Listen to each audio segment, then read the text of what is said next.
সুপ্রিয় দর্শক মণ্ডলী, ফ্রন্টলাইনে স্বাগত জানাচ্ছি আপনাদের সবাইকে। দর্শক মণ্ডলী, আমাদের সঙ্গে রয়েছেন দুজন মুক্তিযোদ্ধা। দুজনকে আপনারা চেনেন, তবে বেশি চেনেন বঙ্গবীর কাদের সিদ্দিকীকে। আমাদের আজকের অতিথি বঙ্গবীর কাদের সিদ্দিকী বীরুত্তম, কৃষক শ্রমিক জনতা লীগের প্রেসিডেন্ট। কাদের ভাই, আপনাকে স্বাগত জানাচ্ছি স্টুডিওতে। আপনাকেও ধন্যবাদ এবং বিজয়ের শুভেচ্ছা। ইশতিয়াক আজিজ উলফাত, আরেকজন মুক্তিযোদ্ধা, সভাপতি বাংলাদেশ জাতীয়তাবাদী মুক্তিযোদ্ধা দল। উলফাত ভাই, আপনাকেও স্বাগত। থ্যাংক ইউ, আপনাকে স্বাগত। আজকে 16 ডিসেম্বরের এই বিজয় দিবসের শুভেচ্ছা আপনাকে এবং বাংলাদেশের সব শ্রোতাদের এবং সারা দেশবাসীকে। ধন্যবাদ। কাদের ভাই, আপনাকে দিয়ে শুরু করতে চাই। আমাদের অনেক প্রত্যাশা ছিল, প্রাপ্তি কম হয়েছে এটাও আমি বলবো না, অনেক প্রাপ্তি আমাদের। তারপরেও কোথায় যেন একটা গোলমাল, কোথায় যেন একটা ফারাক প্রত্যাশা এবং প্রাপ্তির মধ্যে। আপনি রাজনীতিও করেন, কাছের থেকে আওয়ামী লীগের রাজনীতিও করেছেন, কৃষক শ্রমিক জনতা লীগ তো অনেকদিন যাবতীয় করছেন, মুক্তিযুদ্ধের ইতিহাস ও ঝড়প জানেন, নিজে লড়াই করেছেন দেশে থেকে। আপনি কীভাবে দেখছেন আজকের বাংলাদেশ বা এই অবস্থায় আর কি আমাদের প্রত্যাশা এবং প্রাপ্তি? আপনাকে ধন্যবাদ। বাংলা ভিশনে আমি বহুদিন পরে এসেছি এবং 16ই ডিসেম্বর বাঙালি জাতির জন্যে একটি কাঙ্ক্ষিত দিন।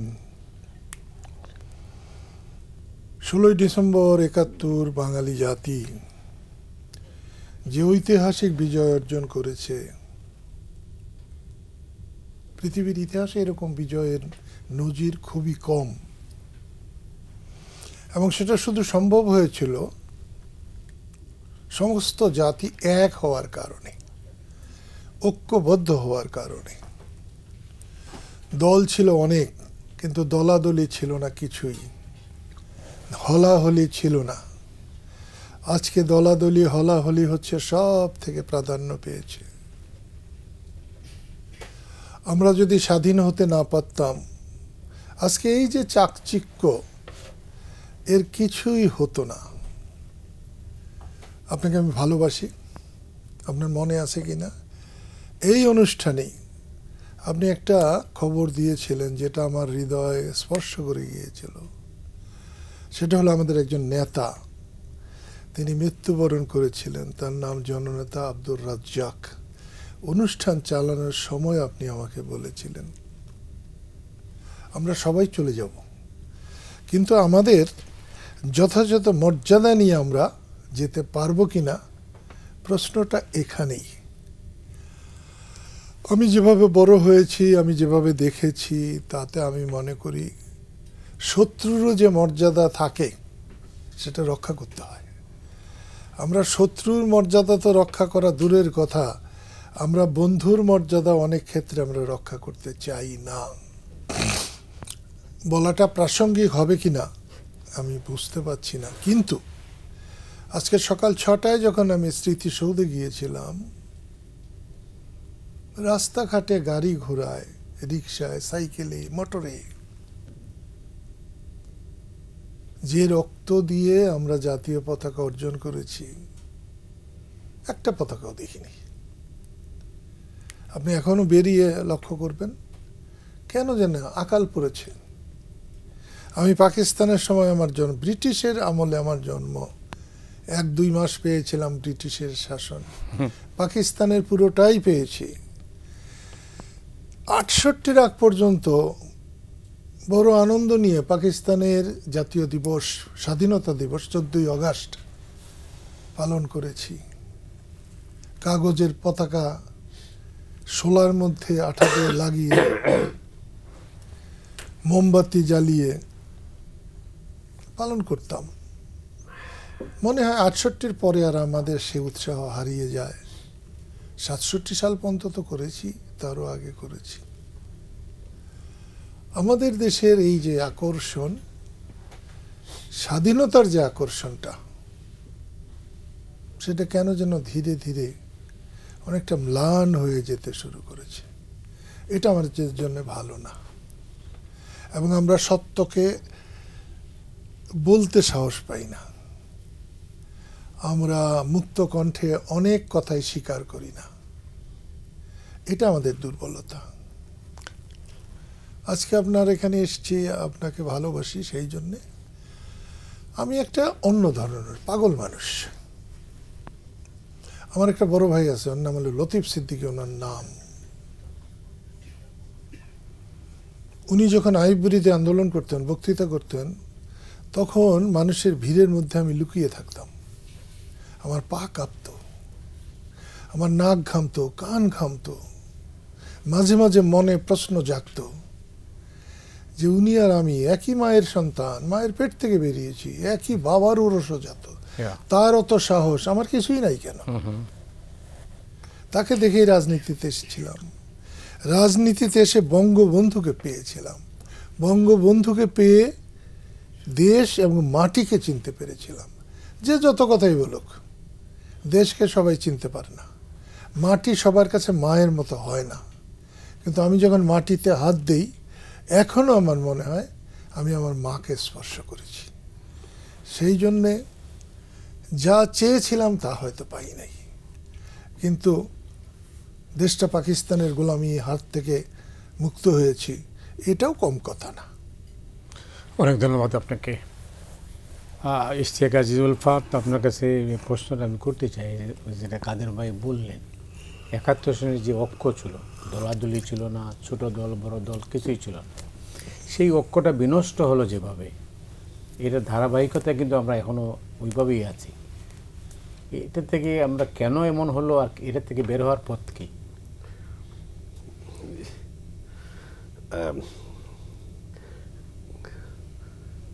মতি ভাই, আপনার এই ফ্রন্টলাইন এটা খুবই পপুলার একটা শো। আপনি যখন আজকে আসতে বলেছেন আমাকে, তো আই ফেল্ট ভেরি প্রাউড।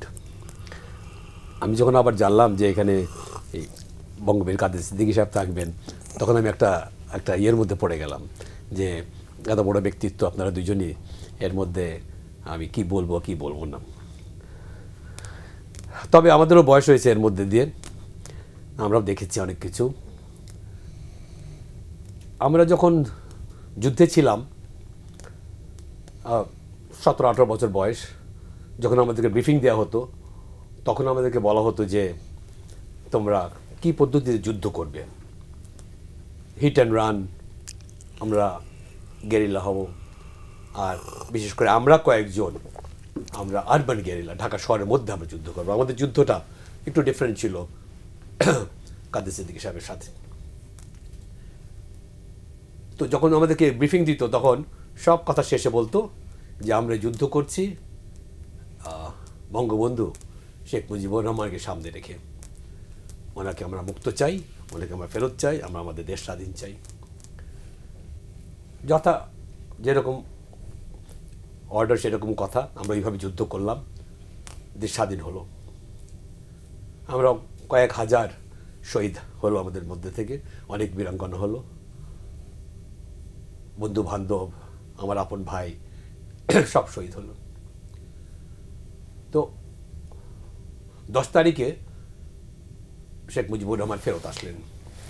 আমরা খুব খুশি হয়ে আমরা তাকে, ইংরেজিতে বলে, we handed him the country on a golden platter for him to settle everything and rule us, to take us to a different dimension. অন্য এক জায়গায় নিয়ে যাবেন আমাদেরকে। খুব তাড়াতাড়ি আমাদের স্বপ্নভঙ্গ হলো। 3 বছর, 72 to 75, এমন সব জিনিস ঘটে গেল যে আমাদের এই মুক্তিযুদ্ধটা, যে আমরা একটা গণতান্ত্রিক, একটা শোষণমুক্ত, একটা মর্যাদাশীল দেশ হিসেবে আমরা পৃথিবীতে দাঁড়াবো, সেটা তো গেলই। এবং আমাদের মুক্তিযোদ্ধাদেরকে এক ঘরে করা হলো। উনি 10 তারিখে আসলেন এবং উনি 14 তারিখে বঙ্গবীর কাদের সিদ্দিকের ওখানে গেলেন আর্ম সারেন্ডার করানোর জন্য। যে প্লেনে উনি দিল্লির থেকে ঢাকায় এসেছিলেন, সেই প্লেনে ছিল বঙ্গবন্ধু শেখ মুজিবুর রহমান, সামাদ সাহেব foreign minister, doctor Kamal Hossain আর ওনার ওয়াইফ, এবং আমার চাচা প্রখ্যাত সাংবাদিক আতাউর সামাদ সাহেব। তোমার কাছ থেকে শোনা যে ওই সিলেটের এমপি সাহেব, ফরেন মিনিস্টার সাহেব সামাদ সাহেব, ওনাকে বলছেন যে দেশটা তখন স্বাধীন হয়েছে, এখন আপনার কাজ হচ্ছে, আপনিই নেতা, আপনি সব কিছু করবেন, কিছু বামপন্থীদের কাছে এবং কিছু সন্ত্রাসীদের কাছে অস্ত্র চলে গেছে, সেই সব অস্ত্র আপনার রিকভার করতে হবে, আর এটা আপনিই পারবেন। তো উনি 10 তারিখে আসলে 14 তারিখে আমার মনে হয় 1,20,000 small arms, medium arms, heavy arms উনি টাঙ্গাইলে রিকভার করলেন। এবং আমাদেরকে বলা হলো যে তোমরা তোমাদের কাছে যেই আর্মস সব সারেন্ডার করো। স্টেডিয়ামে, স্কুলে, ইউনিভার্সিটিতে, জায়গায় জায়গায় সব সারেন্ডার করা হলো। অথচ যেই অস্ত্রটা নিয়ে আমরা 9 মাস যুদ্ধ করেছিলাম, আমাদের আইডেন্টিটির একটা পার্ট ছিল ওই অস্ত্রটা,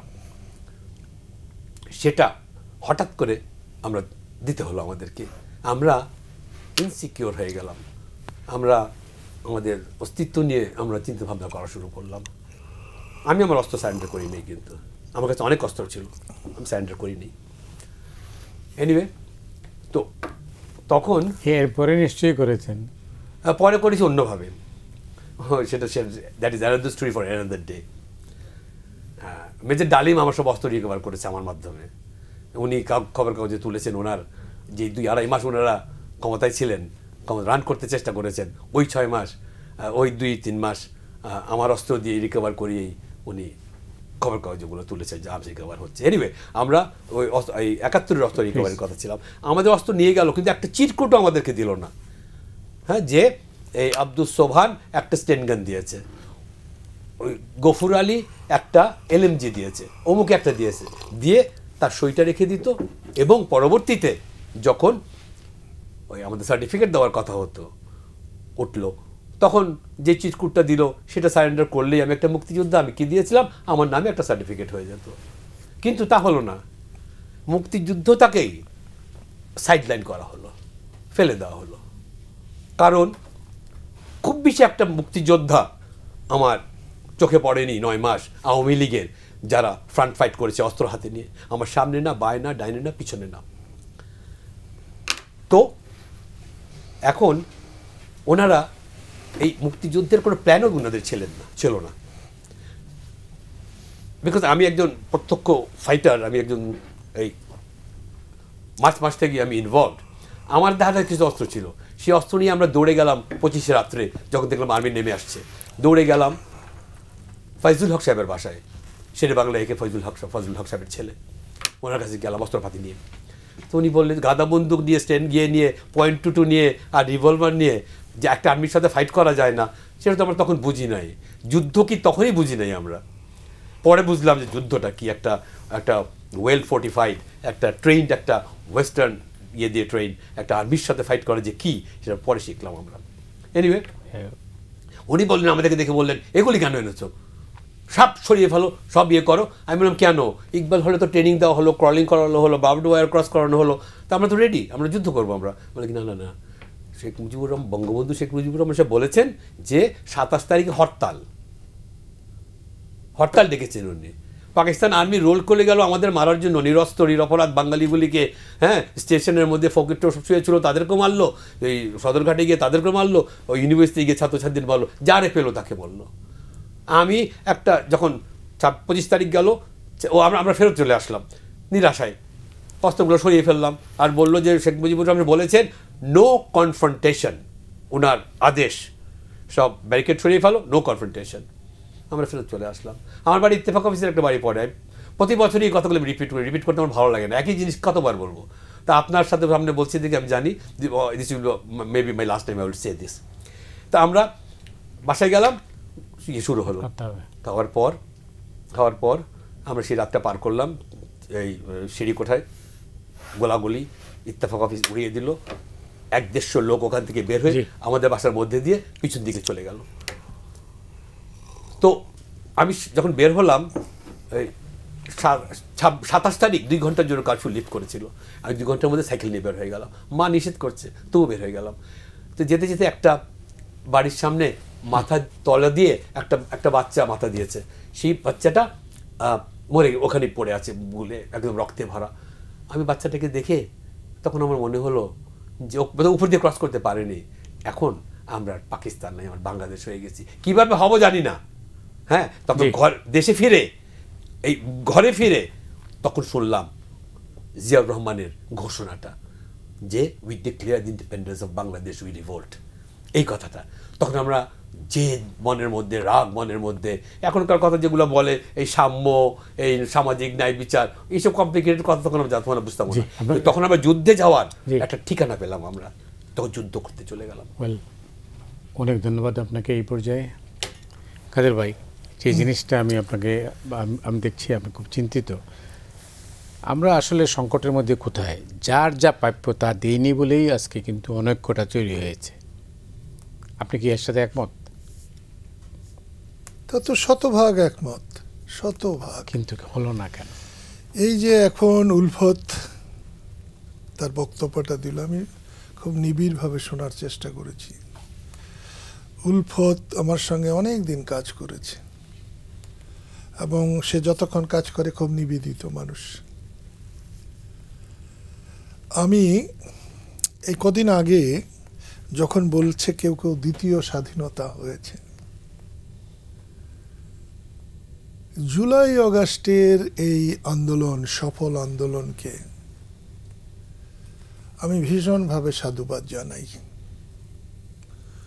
কারণ আপনি যত জুলুম করবেন এর বহিঃপ্রকাশ একভাবে না একভাবে হবেই।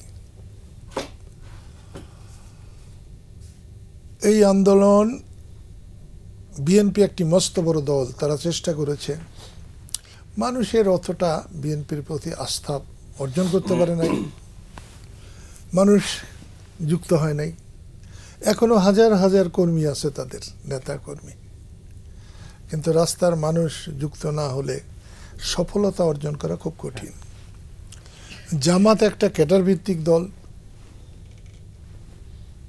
তাদেরকে শেখ হাসিনার সরকার নিশ্চিহ্ন করার চেষ্টা করেছে। একটা সংগঠন যখন গড়ে ওঠে একটা মতাদর্শ নিয়ে, তখন সেটাকে নিশ্চিহ্ন করা খুব কঠিন। নাম একটা বন্ধ করবেন, আরেকটা হবে, বদল হবে, পারে নাই। এরকম অবস্থার মধ্য দিয়ে আমরা এতটা পথ এসেছি। আমি কখনো সারের লড়াই করি নাই, আমি সারের লড়াই করা পছন্দ করি না। কাউকে আমি সামনাসামনি আঘাত করাও পছন্দ করি না। আমি একটা ব্যক্তি যোদ্ধা, ওটা আমি গর্বও করতে পারি না। আমি অনেক কিছু করি নাই, যদি করতাম বা করতে পারতাম তাহলে এখন কেন পারি না? মুক্তিযুদ্ধের সময় যারা এসে পাশে দাঁড়িয়েছে, তাদেরকে যে কথা বলেছি, তারা তার চেয়ে অনেক বেশি কাজ করেছে, সেই জন্য পেরেছি। আজকে সেই ঈমান নাই, আমার নাই, সেইভাবে একটা পরিবেশ তৈরি হয় নাই। সেজন্য কাদের সিদ্দিকী কেন, কাদের সিদ্দিকীর বাবা, তার বাবাকে আপনি তৈরি করে এনে দেন, কিচ্ছু হবে না। এর জন্যে একটা পরিবেশের দরকার। এই যে বৈষম্য বিরোধী আন্দোলন কয়েকটা বাচ্চা ছেলেরা করেছে, তারা ডাকছে, তাদের ডাকে মানুষের বিশ্বাস হয়েছে, তারা ঝাঁপিয়ে পড়ছে, তারা জয়লাভ করেছে। সেখানে রাজনৈতিক দলের ভূমিকা নাই তা কিন্তু না, আছে, কিন্তু ওদেরকে বিশ্বাস করে তারা এখানে এসছে। তারা যদি ভুল করে তাদেরও ক্ষতি হবে, দেশেরও ক্ষতি হবে। এইখানে আমি একটি কথা বলবো, উলফতের কাছ থেকে অনেক কথা শুনলাম, সামনে বসলে শোনা যায়। বাংলাদেশে এই যে ভূখণ্ড, এখানকার আলো বাতাস যা, তাতে যৌবনকালে সবাই প্রেম করে। আপনিও করেছেন কিনা জানি না, কিন্তু আপনি হয়তো করছেন। আমি প্রেম করি নাই, আমি একটা অভাগা সন্তান। তবে আপনার বিয়ের অনুষ্ঠানটা, এই খবরটা কিন্তু আমি কভার করেছি, সেটা আমি জানি, সেটা আমি জানি। আমি এটা আন্তরাষ্ট্রীয় বিয়ে ছিল। আমি প্রেম করি নাই। কোনো মেয়ে আমাকে ভালোবাসছে কিনা সেটা তার ব্যাপার, আমি জানি না। আমার প্রেম ওই যে লতিফ সিদ্দিকীর মধ্য দিয়ে রাজনীতির সঙ্গে, রাজনীতির মধ্য দিয়ে বঙ্গবন্ধু শেখ মুজিবের মধ্যে। শেখ মুজিবকে পেয়ে আমি দেশকে পেয়েছিলাম, আমি দেশকে ভালোবাসতে পেরেছি, এবং আমি সেই অর্থে বলতে পারি আমি একজন দেশপ্রেমিক। এখন আমি 2 হাত দিয়ে যদি যে কোনো জায়গায় মাটিতে আমি হাত দেই, আমার কাছে মনে হয় আমি মায়ের গায়ে হাত দিয়েছি, স্পর্শ করেছি। তো সেই জন্য বলছি যে আমাকে প্রশ্ন করে আপনি অনেক কিছুই পাবেন না। আজকের স্মৃতিসৌধে কয়েকটা ক্যামেরা আমাকে জিজ্ঞেস করেছে আওয়ামী লীগ, বিএনপি, অমুক। আওয়ামী লীগ তো এখন মুখে আনতে চায় না। তা আমি তাদেরকে বলেছি, এই স্মৃতিসৌধে আমি আসি বাঙালি হিসাবে, এই স্মৃতিসৌধে আমি যখন আসি তখন আমি হচ্ছি বাংলাদেশের নাগরিক, সেই অর্থে বাংলাদেশি। এখানে আমার কাছে আওয়ামী লীগ নাই, বিএনপি নাই, জামাত নাই, জাতীয় পার্টি নেই, কিচ্ছুই নেই। আমি বাঙালি অথবা বাংলাদেশি। আমি এইখানে কোনো দলাদলি। কিন্তু আমাদের কেন যেন দুর্বলতা যে আমরা আমাদের দলীয় চিন্তার বাইরে আমরা উঠতেই পারি না। সমস্যা হয়ে যায়। আমাদের কিন্তু ওটা উচিত। এই দেশকে বাঁচাতে হলে, পৃথিবীর কাছে এই দেশকে একটা মহান দেশ হিসেবে তুলে ধরতে হলে আমাদের ছাড় দিতে হবে। আমরা যখন সরকারে যাব, রাষ্ট্র পরিচালনা করব, আমার পরম শত্রুরও সম্মান, জীবন, সম্পদ রক্ষার পূর্ণ দায়িত্ব আমাদের। সেটা আমাকে গ্যারান্টি দিতে হবে। আমার শত্রুপক্ষ বলে রাজনীতির অমিল আছে বা ব্যক্তিগত শত্রুতা আছে, তাকে আমি অসম্মান করব, তার জীবনে নিরাপত্তা থাকবে না, এটা হবে না।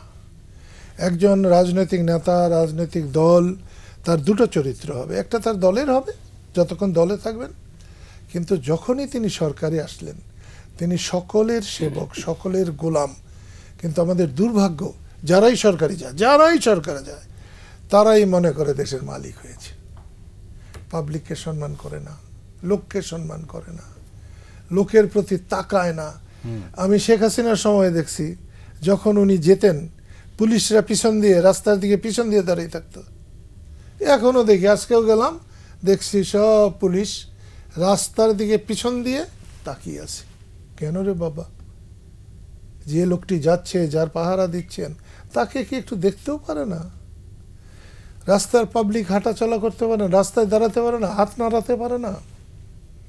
এখান থেকে যতক্ষণ আমরা উঠতে না পারবো, সাধারণ মানুষের ওই উচ্ছ্বাসকে আমরা বুকে লালন করতে না পারবো, ততক্ষণ নেতা হইতে পারবেন না, ততক্ষণ রাষ্ট্রনায়ক হতে পারবেন না।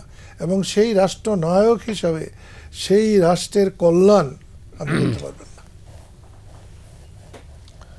অনেক ধন্যবাদ আপনাকে উলফাত ভাই। আপনি জানেন যে ভারতের প্রধানমন্ত্রী নরেন্দ্র মোদী কিন্তু 16ই ডিসেম্বর সম্পর্কে একটা টুইট করেছেন। সে নিয়ে দেশে, বাংলাদেশে বেশ প্রতিক্রিয়া হয়েছে, উপদেষ্টারা প্রতিক্রিয়া জানিয়েছেন। কোনো রাজনৈতিক দলে সম্ভবত এ পর্যন্ত করেনি। আপনি কীভাবে দেখেন এটাকে? দেখেন, একটা রক্তক্ষয়ী যুদ্ধের মধ্যে দিয়ে আমরা স্বাধীন হলাম। যদিও যুদ্ধটা আরও কিছুদিন কন্টিনিউ করা উচিত ছিল, তাহলে আমরাই, বঙ্গবীর কাদের সিদ্দিকী, আমরা এই দেশটাকে স্বাধীন করতে পারতাম। কিন্তু 3 তারিখে ঘোষণা দিয়ে দিল যে ইন্ডিয়া যুদ্ধ করে পাকিস্তানকে অ্যাটাক করবে, পূর্ব পাকিস্তানকে, ওই সমস্ত। তো এটা করাতে যুদ্ধটা আমাদের কাছ থেকে তারা ছিনিয়ে নিল। এবং তারা সব জায়গায় পোট্রে করে যে ইট ওয়াজ এ ওয়ার, এটা যুদ্ধ হয়েছে পাকিস্তানের সাথে ইন্ডিয়ার। এখানে যে আমরা আছি ইনভলভড, সেটা কিন্তু তারা স্বীকার করে না কোনো সময়। আমি ইনডেপ যাব না, খালি আপনি 16 ডিসেম্বরের আজকের এই দিনের 71 যদি আপনি সারেন্ডার ওকেশনটা আপনি যদি ফলো করেন, ওখানে একটা চেয়ার খালি ছিল। ওখানে ওসমানী, এমজি ওসমানী, আমাদের সর্বাধিনায়ক ফ্রিডম ফাইটারদের, এবং আমরা একসাথে যুদ্ধ করলাম 9 মাস, ইন্ডিয়ার ফোর্সেস অ্যান্ড বাংলাদেশি ফোর্সেস। তাকে পাঠিয়ে দেওয়া হলো সিলেটের দিকে, এবং খালি পাঠিয়ে দেওয়া হলো না, ওই প্লেনে গুলিও করা হলো। কোনো মতে যান বাঁচিয়ে ওনারা ফিরেছেন। আজকে যদি ডক্টর জাফরুল্লাহ চৌধুরী থাকতেন, উনি ওই প্লেনে ছিলেন, তাহলে উনি এটা আমার চেয়ে অনেক ভালো বলতে পারতেন। ওনার কাছে শুনে বলছি আমরা। তো এই যে সরিয়ে দিয়েছিল। এবং আপনি ফোর্ট উইলিয়ামে গিয়ে দেখবেন, দিল্লিতে গিয়ে দেখবেন, 16 ডিসেম্বরের সারেন্ডারের মধ্যে বাংলাদেশের সারেন্ডার, আমরা যে ইনভলভড ওই যুদ্ধে, তার কোনো চিহ্ন নাই। ওকে, এখন আজকে মোদী সাহেব বলেছেন, হ্যাঁ, হিন্দুত্ববাদ সরকারের মোদী সাহেব বলেছেন যে সারেন্ডার করেছে। উনি অ্যাপ্রিসিয়েট করেছেন ইন্ডিয়ান আর্মির সাহসিকতা, ব্রেভারি অ্যান্ড ভ্যালার। আমাদের কোনো কথা নাই এখানে। না করুক, আমাদের 16ই ডিসেম্বর আমরা উদযাপন করব, আমাদের দেশ আমরা স্বাধীন করেছি, আমার মুক্তিযুদ্ধ আমার গর্ব, স্বাধীনতা আমার অর্জন। It doesn't matter, we as a nation we are independent and we are sovereign. আমাদের স্বাধীনতা ও সার্বভৌমত্ব থাকবে। এবং 71-এ আমরা যুদ্ধের ডাকে সাড়া দিয়েছিলাম, 53 বছর অপেক্ষা করতে হয়েছে, যখন বাকশাল হয়েছে 3 বছর নিয়ে গেছে আমাদের কাছ থেকে। তারপরে এই গত 14 সাল থেকে নিয়ে আরম্ভ করে 2024 সাল পর্যন্ত যে বর্বরতা চালিয়েছে শেখ হাসিনা, তো তার বিরুদ্ধে কবে জেগে উঠবে এই আমাদের আওয়ামী লীগের অপোজিশনকে, এবং যে এদেরকে কোনো কথা বলতে দেয় নাই। মৌলানা আব্দুল হামিদ খান ভাসানীর মতন লোককে, শেরে বাংলার মতন লোককে, সলিমুল্লাহ সাহেবদের সব পাঠ্যপুস্তক থেকে তাদের সব সরিয়ে ফেলেছে। একলা শেখ মুজিবুর রহমান, একলা। আপনি এয়ারপোর্টে নামবেন শেখ মুজিবুর রহমান, আপনি মনে মনে যাবেন শেখ মুজিবুর, যে কোনো অফিসে যাবেন আপনি Sheikh Mujibur Rahman. Sheikh Mujibur Rahman was Sheikh Mujibur Rahman, and we want to admire him and respect him, but মানুষের গলা দিয়ে তো আপনি ঢুকাতে পারবেন না সেটা। এই যে অত্যাচার করলো একদিন পর্যন্ত, সেই অত্যাচারের এটা একটা ফল ওনারা পাইছেন এবং পাচ্ছেন। ওনারা 71 যুদ্ধ করেন নাই, 75 ওনারা ফেস করেন নাই, ওনারা 2024 ফেস করছেন না। এখন কথা হচ্ছে যে বৈষম্য বিরোধী, হ্যাঁ বৈষম্য বিরোধীরা এটা তারা একটা গণতন্ত্রের মুক্তি এনেছে, নট স্বাধীনতা। স্বাধীনতা মানুষ এক দেশের একবারই আসে, স্বাধীনতা সার্বভৌম, আমরা এই দেশ আছে, আমাদের পতাকা আছে, সব আছে, কিন্তু আমাদের এই গণতান্ত্রিক মুক্তিটা ছিল না। এবার আমরা যুদ্ধ করেছিলাম অস্ত্র হাতে, ট্রেনিং নিয়ে, আর ওরা যুদ্ধ করলো অস্ত্র ছাড়া, ওরা বুকটা পেতে দিল, বলে যে মারো। এই সাহস কোত্থেকে আসলো? এই সাহস যখন এসছে তখন ভবিষ্যতেও যার মরতে শিখেছে, আমরা শিখেছিলাম 71-এ, ওরা শিখলো 2024-এ, আমাদের কোনো ভয় নাই। অনেক ধন্যবাদ কাদের ভাই। যেটা ওই যে নরেন্দ্র মোদীর যে টুইট নিয়ে যেটা আবুল ফাত বললেন, আপনার প্রতিক্রিয়া 2.5 মিনিট আছে আমাদের হাতে। আসলে সত্য কথা বলতে আমি তো কুয়োর ব্যাং, সাগরের খবর রাখি না। ভারত পাকিস্তান হওয়ার পরে 48 সালে একটা ছোটখাটো যুদ্ধ কাশ্মীর নিয়ে পাকিস্তান ভারত হয়েছিল, সেখানে ভারত জিতে নাই। এরপরে 62 সালে চীনের সঙ্গে ভারতের একটা যুদ্ধ হয়েছিল, সেখানে ভারত জিতে নাই। এরপরে 65 সালে পাকিস্তান ভারত একটা যুদ্ধ হয়েছিল, সেখানে পাকিস্তানও খুব বেশি না, কিন্তু ভারত জিতে নাই। ভারতের যে থলিতে 71-এর আগে কোনো বিজয় ছিল না, সেই বিজয়টা হয়েছে 71-এ বাঙালিদের কারণে। আমরা ক্ষেত্র প্রস্তুত করেছিলাম, আমরা রক্ত দিয়ে বাংলাদেশটাকে এত পিচ্ছিল করে দিয়েছিলাম যে পাকিস্তানিদের দাঁড়াবার কোনো সুযোগ ছিল না। সেই জন্যে ভারতীয় বাহিনীর জয় হয় নাই, জয় হয়েছে মিত্র বাহিনীর, ভারতীয় এবং মুক্তি বাহিনীর যৌথ বাহিনীর হয়েছে। এখানে একক টেনে নিলে হবে না। এবং সেইখানে যে জিনিসটা আমরা তো কাউকেই আমরা বরদাস্ত করতে চাই না। আল্লাহ সৌভাগ্য না দুর্ভাগ্য জানি না, আজকে 16ই ডিসেম্বর, এই 16ই ডিসেম্বর পাকিস্তান হানাদার বাহিনীর প্রধান জেনারেল নিয়াজির গুহায় 4 জন মানুষ গিয়েছিলেন। তার 3 জন ভারতীয়, একজন নাগরা, একজন সামসিং, একজন ব্রিগেডিয়ার ক্লের, আর একমাত্র বাঙালি, তার নাম হচ্ছে কাদের সিদ্দিকী। এখনো বেঁচে আছি, 50 বছর পূর্তি হয়েছে। আমার বোনের আমলেই পাশেই আমি বসেছিলাম, একবার কিন্তু আলাদা করে একটা জায়গায়, একমাত্র বাঙালি। আমরা কোনো কিছু স্বীকার করি না। পার হয়ে গেলেই আজকে যেভাবে চলছে, এই যে বৈষম্য বিরোধী আন্দোলনে একটা ঐতিহাসিক ঘটনা ঘটিয়েছে, সত্য। কারণ এই রকম অন্যায় করলে তার পরিণতি হবেই। বঙ্গবন্ধু বলেছেন, আমি সরকারি প্রভাবমুক্ত নির্বাচন চাই। গত 3 বার যে নির্বাচনের কথা বলা হয়েছে, প্রহসন হয়েছে, কোনো নির্বাচন হয় নাই। এইখানে আমি একটা কথা বলবো, আমি খুবই ক্ষুব্ধ, দুঃখিত যে বঙ্গবন্ধুর বাড়ি পোড়া হয়েছে, জাদুঘর পোড়া হয়েছে। চেঙ্গিস খান, হালকা খানরা যেমন মিশরকে পুড়েছিল, সেই সময় সেই সভ্যতাকে ধ্বংস করতে বঙ্গবন্ধুর বাড়ি পুড়েছেন। বঙ্গবন্ধুর বাড়ি ওটা বঙ্গবন্ধুর একার না, সমগ্র বাঙালি জাতির। এই বৈষম্য বিরোধী আন্দোলন যারা করছেন তাদেরও সরি বলা উচিত ছিল। আমি জানি তারা তো এটা পড়ে নাই, পড়তে চায় নাই, এবং এখানে তাদের সমর্থন নাই।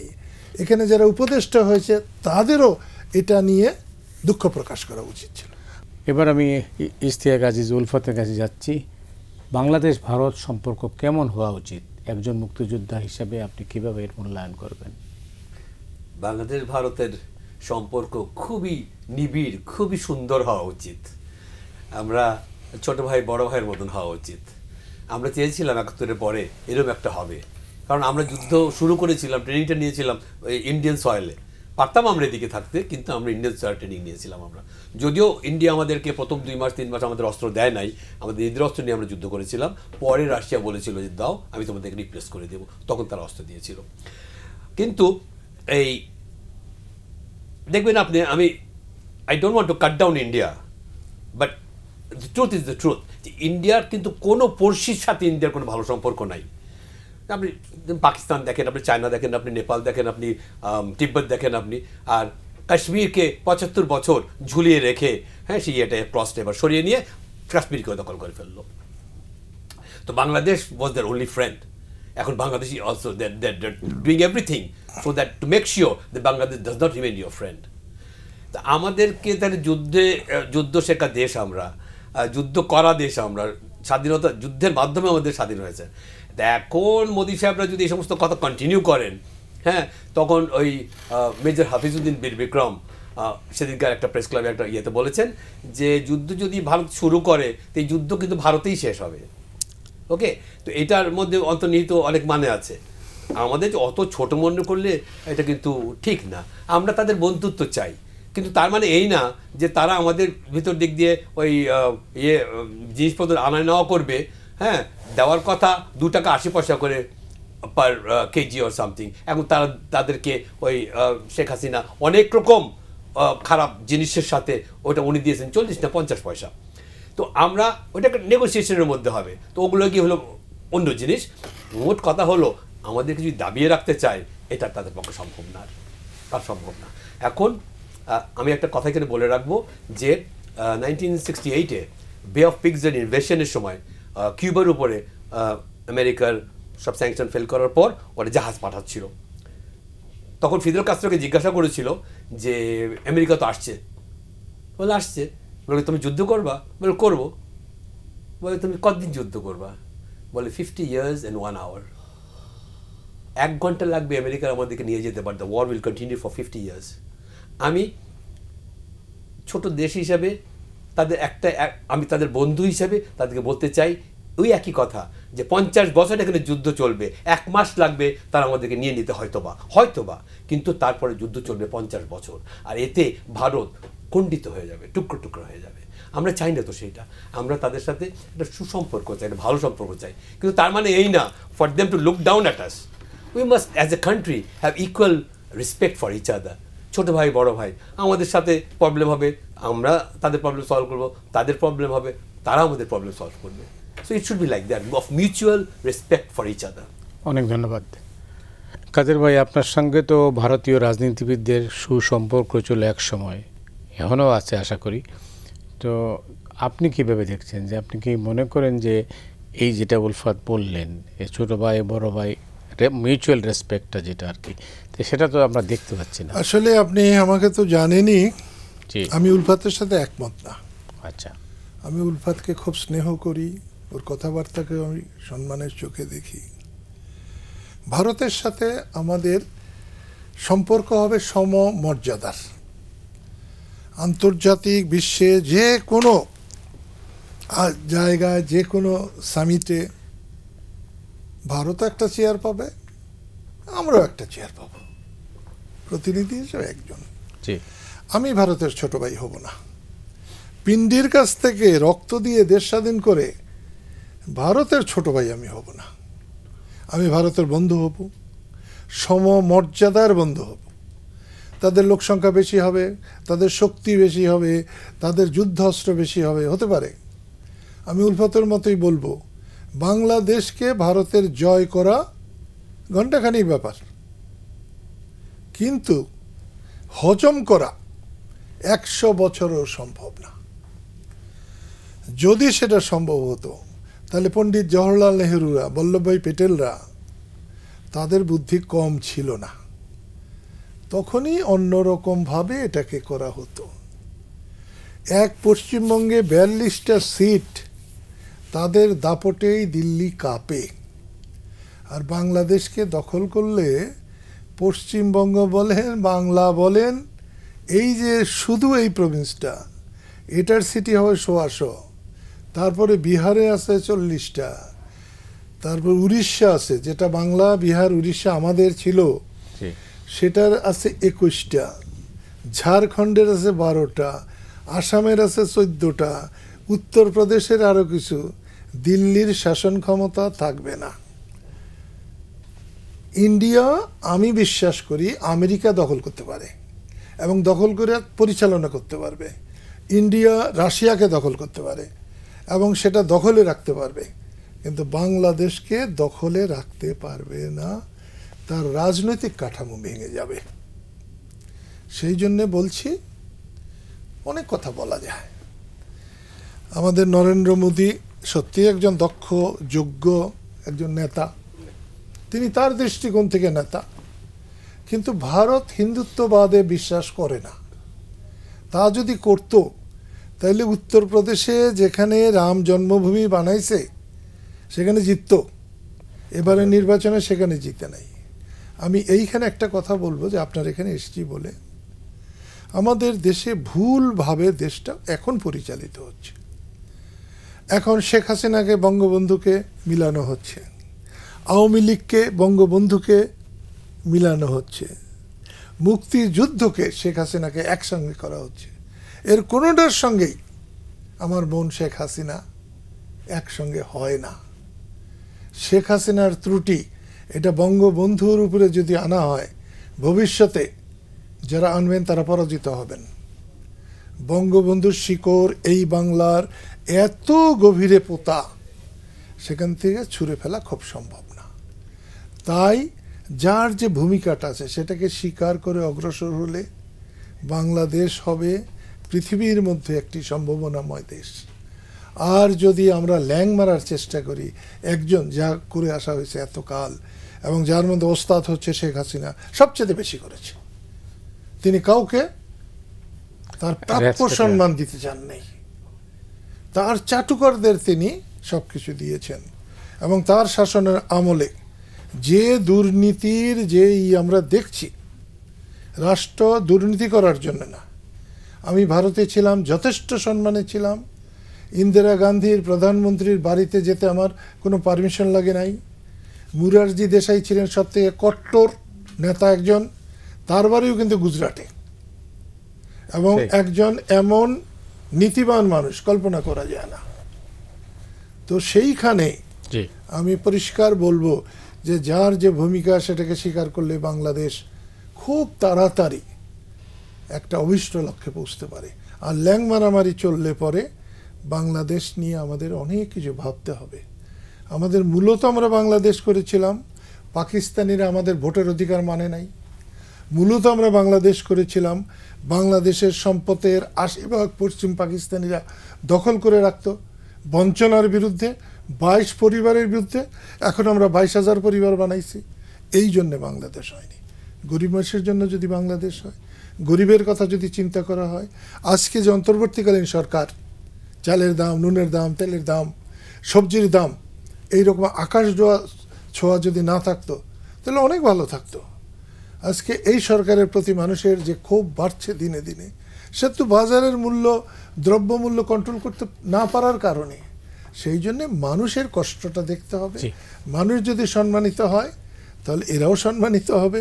কিন্তু কোনো মতেই শেখ হাসিনার দ্বারা মানুষ যে লাঞ্ছিত হয়েছে, আজকেও মানুষ সেই লাঞ্ছনার হাত থেকে মুক্তি পায় নাই।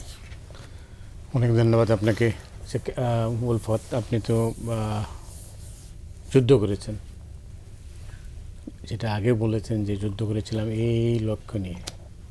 এই মুহূর্তে দাঁড়িয়ে 2024-এর শেষ প্রান্তে দাঁড়িয়ে আপনি কেমন বাংলাদেশ চান? আমি একটা সুন্দর বাংলাদেশ চাই। আমরা একটা গণতান্ত্রিক একটা শোষণ মুক্ত একটা সুন্দর বাংলাদেশ, যেই জন্য আমরা যুদ্ধ করেছিলাম, যেই জন্য আমাদের ভাইয়েরা আমার যে জান দিল, আমাদের আত্মীয় স্বজনরা, আমাদের তখনকার সবাই ক্ষতিগ্রস্ত হলো ৭১-এ। একটা সুন্দর দেশ চেয়েছিলাম। তো এখন যেটা হয়েছে যে এই ৫৩ বছরে আমাদের ৫৪ বছর হতে চলেছে আজকে। তো এই ৫৪ বছরে আমাদের অনেক আপস অ্যান্ড ডাউনস, অনেক কিছুর মধ্যে দিয়ে গেছে আমরা। কিন্তু এই শেখ হাসিনা যে বর্বরতা, যে অত্যাচার চালিয়ে গেল এতদিন, আপনি দেখেন একটা দেশের মধ্যে একটা বিডিআর কিলিংয়ের মতন কিলিং হয়, সেটা কোনো বিচার হয় না, ভুল বিচার। আমিও জেলে গিয়েছিলাম, জেলের মধ্যে ওই বিডিআর সৈন্যরা পায়ে বেড়ি বেঁধে, পিছনে হাত বেঁধে ১০০ জনকে টেনে টেনে নিয়ে আসছে। অথচ আমি এদের সাথে কথা বলেছি, ওরা জানেও না ওরা কি জন্য এখানে এসছে। Okay, they were just used. BDR killing বলেন আপনি, হেফাজত কিলিং বলেন আপনি, জামাত কিলিং বলেন আপনি, এবং এই জুলাই আগস্টের কিলিং। আপনি কি মতি ভাই ওই দিনগুলোর কথা চিন্তা করেন? আপনি হেলিকপ্টার থেকে গুলি মারছে মানুষের বাগে, আর জানলা দিয়ে ঢুকে করে ৬ মাসের শিশু মারা যাচ্ছে। আমরা কি এরকম একটা দেশ চেয়েছিলাম? এরকম দেশে যুদ্ধ করেছিলাম? অবশ্যই না। কিন্তু এটার প্রতিরোধ এসে গেছে। আমাদের নতুন প্রজন্ম যারা ৩বার ভোট দিতে পারে নাই, হ্যাঁ, তারা এবার ভোট দেবে। আমি আশা করব একটা কঠিন সময় আমাদের প্রধান উপদেষ্টা ডক্টর ইউনূস সাহেব, উনি এই ভাতটা নিয়েছেন। আমি চাচ্ছিলাম যে উনি নিয়েছেন। ওনাকে আরও সময় দেওয়া উচিত, এবং সবাই বলছে ওনাকে সময় দেওয়া উচিত, এবং উনি কিছু সংস্কারগুলি করে একটা সুষ্ঠু সুন্দর একটা কারেক্ট একটা পরিচ্ছন্ন নির্বাচন হবে, একটা দেশের একটা নতুন সরকার আসবে, মানুষের কাঙ্ক্ষিত সরকার, মানুষের ভোটের দ্বারা আনা সরকার। সেই সরকার সব এই সমস্ত প্রবলেমগুলো একটা একটা করে সলভ করবে ইনশাআল্লাহ। আমি সেই দিনের অপেক্ষায় আছি। অনেক ধন্যবাদ। কাদের ভাই, আপনি কেমন বাংলাদেশ চান এই নতুন প্রেক্ষাপটে? আসলে আমি সেই বাংলাদেশ চাই যে চিন্তা চেতনা বুকে লালন করে মুক্তিযুদ্ধ করেছিলাম। মুক্তিযুদ্ধের চিন্তা চেতনাই ছিল যে পাকিস্তান যে ব্যবহার বাঙালির উপরে করে, বাংলাদেশে বাঙালিরা সেই ব্যবহার পাবে না। তাদের মর্যাদা থাকবে, সেখানে ন্যায় বিচার থাকবে, বিচারে তারা মুখ দেখাদেখি হবে না। আমি এখনো তাই চাই যে রাস্তার রিক্সাওয়ালার সম্মান আমার সমান হোক, বা আমার চেয়ে বেশি হোক। একজন দিনমজুরের সম্মান আমার চেয়ে বেশি হোক। সে যেন আদালতে গিয়ে, কোর্ট কাছারিতে গিয়ে বিচার পায়, তার সম্পদের নিরাপত্তা পায়, তার সন্তান সন্ততির লেখাপড়া, তার মাথা গোঁজার ঠাইটা যাতে হয়, তাকে কেউ যেন অবহেলা করে না। আমি কামলা দিয়ে খাই বলে, আমি দিনমজুরি করি বলে জজ সাহেব বড়, ব্যারিস্টার সাহেব বড়, আমি অবহেলিত হব, এই বিচার বোধটা যেন মানুষের মধ্যে না থাকে। যে যে কাজই করুক সে যেন সম্মান পায়, যথাযথ সম্মান পায়। আমি চাই সম্মানের বাংলাদেশ, নিরাপত্তার বাংলাদেশ, সততার বাংলাদেশ, ঘুষখোর মুক্ত বাংলাদেশ, দুর্নীতি মুক্ত বাংলাদেশ। আর আপনি যদি আমাকে জিজ্ঞেস করেন আমি কি চাই, তা আমি একটা শব্দ বলব, আমি আর আয়নাঘর দেখতে চাই না। আমি আপনার সঙ্গে শতভাগ একমত। আমরা আয়নাঘর চিন্তাই করি না, এবং একটা দেশে কোনো মতে কোনো আয়নাঘর হতে পারে না। বিচারের বাইরে সরকারের হাতে কোনো ক্ষমতা থাকার কথা না, এবং যদি কোনো সরকার বা সরকারি পদে থেকে কেউ এটা করে তাহলে তার উপযুক্ত শাস্তি হওয়া উচিত। তিনি ক্ষমতায় থাকলে হয়তো হবে না, কিন্তু ক্ষমতা থেকে ছাড়লে তার হবে। যেন ভবিষ্যতে এই গ্যারান্টিটা থাকে যে এই রকম মানবতা বিরোধী কোনো কাজ যে করবে সে কোনো মতেই পার পাবে না। কাদের ভাই, অনেক ধন্যবাদ। আপনার হাতে 30 সেকেন্ড সময় আছে, আপনি কি কিছু যোগ করতে চান? আমি বলতে চাই যে যেই অত্যাচারগুলো হয়েছে, অনেক খারাপ কাজ হয়েছে। এখন আমাদের দেশে যারা আছি, আমরা যারা রাজনীতি করেন, ওনারা একসাথে হওয়া দরকার দেশের ঐক্যের জন্য, এবং একটা সরকার আসবে, যেই সরকারের বলিষ্ঠ সরকার, তাদের ব্যাকবোন থাকবে, তারা সব প্রতিবন্ধ, all things that come towards Bangladesh, they will be able to face it. আমাদের একটা সেই রকম একটা নেতা, একটা দল, একটা সরকার আমার চাই সামনের দিনে ইনশাল্লাহ। সেই সরকার ইনশাল্লাহ আসবে। অনেক ধন্যবাদ আপনাকে কাদের ভাই, আপনাকেও ধন্যবাদ। দর্শক, আপনারা যারা এই অনুষ্ঠান দেখলেন, আপনাদের সবাইকে ধন্যবাদ জানিয়ে আজকের মতো এখানে বিদায় চাইছি।